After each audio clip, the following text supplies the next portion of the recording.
आज हम एक ऐसी कंपनी के बारे में बात करने वाले जो कि बीते 6 क्वार्टर के अंदर लगभग लगभग अपने शेयर प्राइस को 3 गुना से बढ़ा दी, जो कि 700 से बढ़कर उसका शेयर प्राइस हो गया 2100 के आसपास। तो चलिए आज हम इसी कंपनी के बारे में बात करने वाले हैं। यहाँ पर हम इस कंपनी में इसके बिजनेस, टेक्निकल, फंडामेंटल और कॉन कॉल के बारे में बात करेंगे, जिससे कि आपको एक प्रकार से इनसाइड व्यू मिल पाएगा इस पर्टिकुलर कंपनी के बारे में। तो वीडियो में जाने से पहले अगर आप हमारे इस चैनल में नए तो कृपया करके इसे लाइक, सब्सक्राइब और शेयर कर लें। तो यहाँ पर हम इस कंपनी के बारे में बात करने से पहले एक फूल के बारे में बात कर लेते हैं, जिसको कहा जाता है लुपिन। ये एक बहुत ही सुंदर प्रकार का फूल है जो कि नॉर्थ अमेरिका में देखा जाता है, और ये जहां पर भी उगता है वहां पर नाइट्रोजन फिक्सेशन कर देता है और अपने आसपास के सराउंडिंग को उपजाऊ बना देता है। इसी के साथ साथ ये जब कहीं पर ग्रो करता है तो ये आउट परफॉर्म कर देता है, जिसके कारण कि ये बहुत ज्यादा बड़ा हो जाता है। और इसी के कुछ अच्छे कैरेक्टरिस्टिक इस पर्टिकुलर कंपनी में दिखते हैं, जिसको कि हम लुपिन फार्मा के नाम से जानते हैं। और इस कंपनी का नाम जो है इसी पर्टिकुलर फूल से लाया गया है। लुपिन फार्मा की हम बात कर ले तो इसके फाउंडर जो है देशबंधु गुप्ता, जिनको कि शॉर्ट फॉर्म डीबीजी के नाम से भी जाना जाता है। ये अपनी कंपनी जो है 1968 में बनाए। ये बिट्स पिलानी के एक टीचर हुआ करते थे साइंस डिवीजन के, जो कि एक प्रकार से उस समय जब इंडिया इतना ज्यादा डेवलप नहीं था तो इन्होंने अपॉर्चुनिटी स्पॉट की इंडिया के फार्मा सेक्टर में, जिसके बाद इन्होंने एक प्रकार से मैन्युफैक्चरिंग प्लांट लगाया फॉलिक एसिड और आयरन टेबलेट का। और उसके बाद इन्होंने पहली बार जो गवर्नमेंट को सप्लाई की है दवाई, जिसके बाद इस कंपनी की ग्रोथ की शुरुआत बढ़ती चली गई। यहाँ पर हाल फिलहाल के समय में ये कंपनी जो है फाइनेंशियल ईयर 30 तक जाते जाते ये कंपनी चाहती है कि 70% क्रोनिक सेगमेंट में ये काम करे, क्योंकि क्रोनिक सेगमेंट एक ऐसा प्रकार का कैटेगरी जैसे कि डायबिटीज, बीपी, हाइपरटेंशन की, जहां पर कि एक बार कोई व्यक्ति दवाई लेता है तो कंटिन्यूअस चलते रहता है।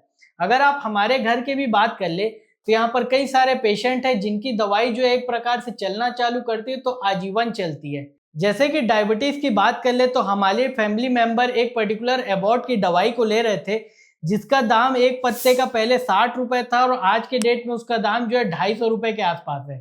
तो ये कंपनियों के लिए स्पेसिफिक मलाईदार अपॉर्चुनिटी रहती है क्रॉनिक सेगमेंट में, तो ये कंपनी उस सेगमेंट में अपने आप को प्लेस करना चाह रही है। यहाँ पर इस कंपनी के पास 4 बिजनेस है। पहला medicine business, second consumer business, तीसरा लुपिन डायग्नोस्टिक बिजनेस और चौथा आ जाता है न्यूरो रिहैबिलिटेशन का, जिसको कि अथर्वा एबिलिटी के नाम से जानते हैं। मेडिसिन की बात कर ले तो यहाँ पर इस कंपनी का बिग चंक ऑफ रिवेन्यू इसी कैटेगरी से आता है। लुपिन लाइफ की बात कर ले तो जैसे कि च्यवनप्राश और प्रोटीन कंज्यूमर सेंट्रिक बिजनेस है वो इसके अंदर आते हैं। लुपिन डायग्नोस्टिक लैब की बात कर ले तो ये लैब के सेगमेंट में भी उतर रहे हैं। अथर्वा एबिलिटी की बात कर ले तो यहाँ पर ये कंपनी जो है थोड़ा न्यू बिजनेस मॉडल डेवलप कर रही है।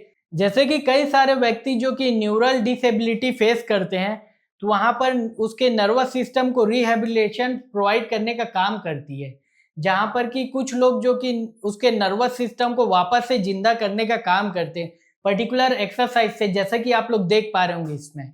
और ये कंपनी जो एक प्रकार से मल्टीनेशनल कंपनी, जिसके कारण कि इस कंपनी का रिवेन्यू जो है अलग अलग ज्योग्राफी से आता है। यहाँ पर जब ये कंपनी 100 रुपए कमाती है तो उसका जो 40 रुपए है नॉर्थ अमेरिकन कॉन्टिनेंट से, यानी कि अमेरिका से और कनाडा से आता है। इंडिया से बात करें तो 34 रुपए के आसपास आता है। इमर्जिंग मार्केट से इस कंपनी का 10 रुपए आता है और अदर मार्केट से बात करें हम तो वो 13% आता है। एपीआई का इस 100 रुपए में लगभग लगभग 4 रुपए का कंट्रीब्यूशन है। तो यहाँ पर जब इसका मेजर रिवेन्यू 40 रुपए के आसपास जो कि अमेरिका से आ जाता है, तो हाल फिलहाल के समय में जो टैरिफ रिलेटेड अनसर्टिनिटी होती है उसका शिकार भी ये हो सकता है। इसके कारण इसका पी जो है डिस्काउंटेड अवेलेबल है, जिसके बारे में हम आगे चल के बात करेंगे। तो यहाँ पर हमने मोटा मोटा बात कर लिया इस कंपनी के बारे में और इसके बिजनेस के बारे में। तो चलिए अब हम इसके टेक्निकल्स के बारे में बात कर लेते हैं। यहाँ पर हम इसके टेक्निकल एनालिसिस में 2 चार्ट्स के बारे में बात कर लेते हैं। पहले हम बड़े पर्सपेक्टिव को देखते हैं, फिर छोटे की, यानी कि पहले हम जो है मंथली चार्ट को देखेंगे फिर वीकली चार्ट को।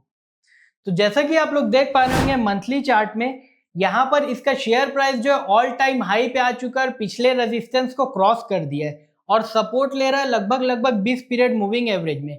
इसी के साथ साथ आप अगर टॉप लाइन बॉटम लाइन को देखें तो वो भी धीरे धीरे करके कतार से बढ़ते हुए दिख रहे हैं, जो कि एक प्रकार से पॉजिटिव बताता है इस पर्टिकुलर कंपनी के लिए।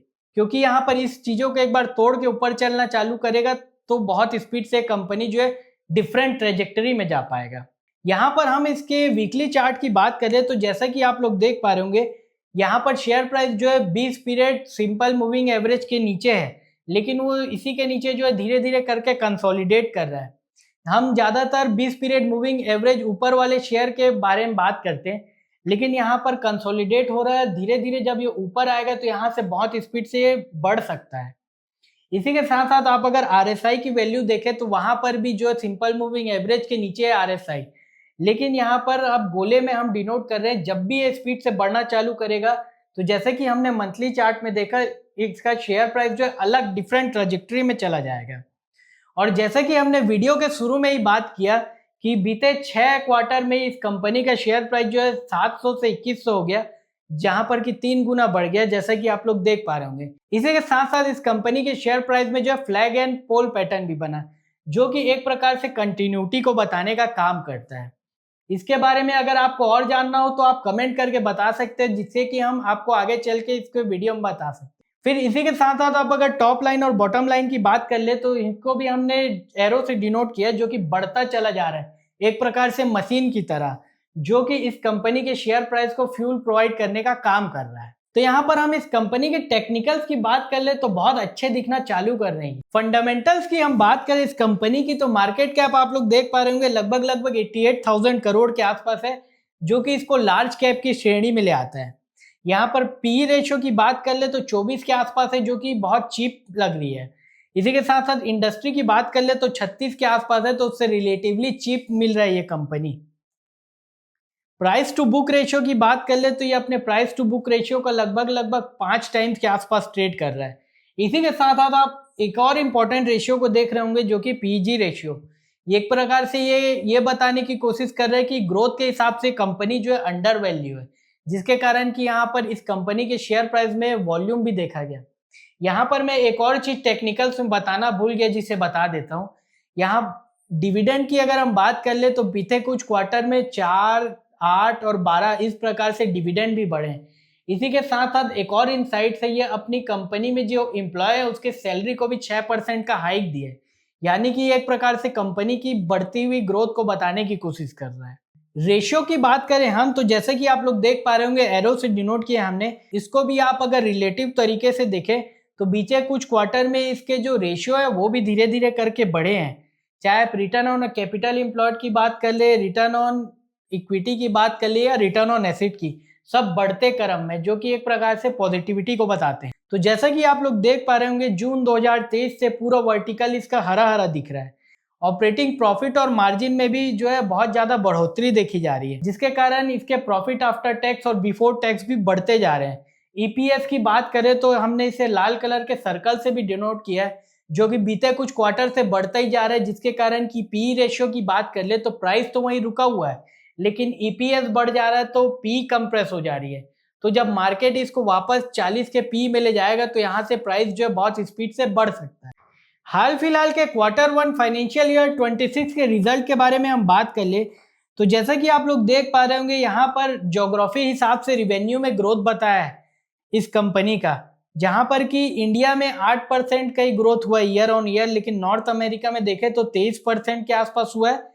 ईएमए में देखें तो वहां पर 25% और अदर एरिया में देखें तो वहां पर भी जो है बहुत अच्छी ग्रोथ हुई है ऑस्ट्रेलिया को छोड़ के। तो ओवरऑल की बात करें हम तो इस पर्टिकुलर कंपनी की ग्रोथ जो है बहुत अच्छी हो रही है। यहाँ पर हम फाइनेंशियल की बात करें तो जैसा कि आप लोग देख पा रहे होंगे इस क्वार्टर में जो है बहुत अच्छा बढ़ा है और इबट्टा मार्जिन भी बढ़ा है। ठीक है, साथ साथ आप यहाँ पर की लॉन्चेस में देख पा रहे होंगे टोलवैटिन टैबलेट के बारे में, जिसके कारण कि जो अमेरिका नॉर्थ अमेरिका में जो इसकी सेल्स बढ़ रही है उसका राज यही पर्टिकुलर टैबलेट है, जिसका अलग अलग डोसेज फॉर्म भी अवेलेबल कराया जा रहा है अलग अलग सेगमेंट में, जैसे कि बायोसिमिलर में और इंजेक्टेबल्स में और कई प्रकार से। और इसी से जो है इस कंपनी की जो नॉर्थ अमेरिका सेगमेंट की ग्रोथ आ रही है। इसके साथ साथ और बिजनेस डेवलपमेंट के लिए कंपनी जो अलग अलग फार्मा कंपनी से लाइसेंस भी ले रही है, उसको बताने का कोशिश कर रहा है। कंप्लायंस की बात कर ले तो यूएसएफडी और कई सारी चीजें इसके प्लांट के अप्रूवल चल रहे हैं। उसी के साथ साथ इंडियन मार्केट में भी बात किया गया है, जिस सेक्टर में काम कर रही है जैसे कि कार्डियक में, गैस्ट्रिक इंटेस्टाइन में, तो वहां पर ये कंपनी जो एग्रेसिव तरीके से ग्रो करने का काम कर रही है और यहाँ पर ये भी बताने का कोशिश करी कि इस कंपनी के ब्रांड जो है ओवरऑल इंडिया के मार्केट में कितने नंबर पे हैं, जो कि 2 नंबर पे, 3 नंबर में और 3 नंबर में पोजीशन लीडरशिप में हासिल किए, जो भी एक प्रकार से पॉजिटिव बता रहे हैं इस पर्टिकुलर कंपनी के लिए। एक और इम्पॉर्टेंट चीज़ को यहाँ पर मैं हाईलाइट कर रहा हूँ, जो आप देख पा रहे होंगे यहाँ पर जो सेल्स का जो परसेंटेज है रिसर्च एंड डेवलपमेंट वो थोड़ा कम हुआ है, लेकिन डेब्ट टू इक्विटी जो है बहुत कम हुई है, जो कि एक प्रकार से पॉजिटिव है। यहाँ पर केपेक्स भी बढ़ा है एक प्रकार से, वो भी सही है। तो चलिए अब हम इसके कॉन कॉल के बारे में बात कर लेते हैं, जहाँ पर कि मैनेजमेंट ने कुछ की इनसाइट्स के बारे में बात की है, जहाँ पर मैनेजमेंट ये बता रही है कि क्वार्टर ऑन क्वार्टर और ईयर ये कंपनी जो है डबल डिजिट ग्रोथ ला पा रही है। पिछले क्वार्टर भी आया तो और इस क्वार्टर भी आया, और इसी चीज़ों को मेंटेन करने का काम करिए। और जिस ड्रग की हमने बात किया टोलोपेटिन की, उसको फाइनेंशियल ईयर 2017 में ले आया गया था, जिसके कारण कि धीरे धीरे अमेरिका में ग्रोथ आ रही थी और उसके अलग अलग प्रकार से उसे सर्व किया जा रहा है, जैसे कि कॉम्प्लेक्स मॉलिक्यूल में से बायोसिमिलर, इंजेक्टेबल और अलग अलग कैटेगरी से। और उसी पर्टिकुलर प्रोडक्ट से इसकी ग्रोथ आ रही है, क्योंकि वो पर्टिकुलर दवाई में से एक्सक्लूसिविटी मिली है। इंडियन की बात करें तो यहाँ पर अलग अलग कैटेगरी में लीडरशिप करने का काम करिए।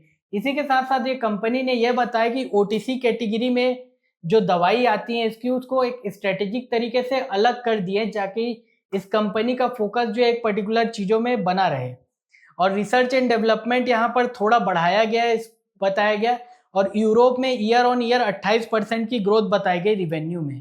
इसके साथ साथ ग्रोथ के पाइपलाइन के बारे में भी कंपनी ने बताने की कोशिश की। इंडिया में लगभग आने वाले समय में 80 नए प्रोडक्ट लॉन्च करने वाले, और अमेरिका में बात कर ले तो ऑलरेडी 60 प्रोडक्ट की फाइलिंग जो है धीरे धीरे करके होने वाली है, और आने वाले समय में वो भी इसके रिवेन्यू पाइपलाइन में कंट्रीब्यूट करेंगे। मार्जिन और कॉस्ट के बारे में बात कर ले तो यहाँ पर कंपनी की मैनेजमेंट ने इसे प्रोडक्टिविटी और इम्प्रूवमेंट की तरह बताया, क्योंकि यहाँ पर जितने अलग अलग प्रकार के प्रोडक्ट मिक्स आते जा रहे हैं तो इसके मार्जिन और रिवेन्यू बढ़ते जा रहे हैं। इसी के साथ साथ जो लाइसेंसिंग फीस है वो गिरते जा रहा है, तो यहाँ पर कॉस्ट भी कम होते जा रहा है, जिसके कारण की मार्जिन इंप्रूव होते जा रही है। यहाँ पर हम रिवेन्यू ग्रोथ की बात कर ले तो कंपनी गाइड कर रही है कि आने वाले समय में जो ग्रोथ है वो सिंगल डिजिट से लेकर डबल डिजिट तक यहाँ पर इसका सेल्स ग्रोथ और रिवेन्यू ग्रोथ देखा जा सकता है करके। तो चलिए अब हम इसे कंक्लूड कर लेते हैं। यहाँ पर हम इस कंपनी के बारे में बात किया, उसके बाद हम इसके टेक्निकल्स के बारे में बात किए, फिर हम यहाँ पर इस कंपनी के फंडामेंटल्स के बारे में बात की, जो कि एक प्रकार से बहुत अच्छे दिख रहे हैं। इसी के साथ साथ हमने कॉन कॉल के बारे में बात किया, जो कि सारी चीजें जो है धीरे धीरे करके बहुत पॉजिटिव टेरिटरी में मूव कर रही हैं। यहाँ पर हम आपको डिस्क्लेमर देना चाहते हैं, यहाँ पर हम कोई भी बाय और सेल रिकमेंडेशन नहीं दे रहे, ये बस इंफॉर्मेशन पर्पस के लिए, ताकि आप और हम जो है कभी भी किसी शेयर में निवेश करें तो हम अलग अलग डायमेंशन से इसे जांच सके करके। तो ऐसी ही और एक्साइटिंग जानकारी जानने के लिए आप हमारे चैनल को लाइक, सब्सक्राइब एंड शेयर करें। धन्यवाद।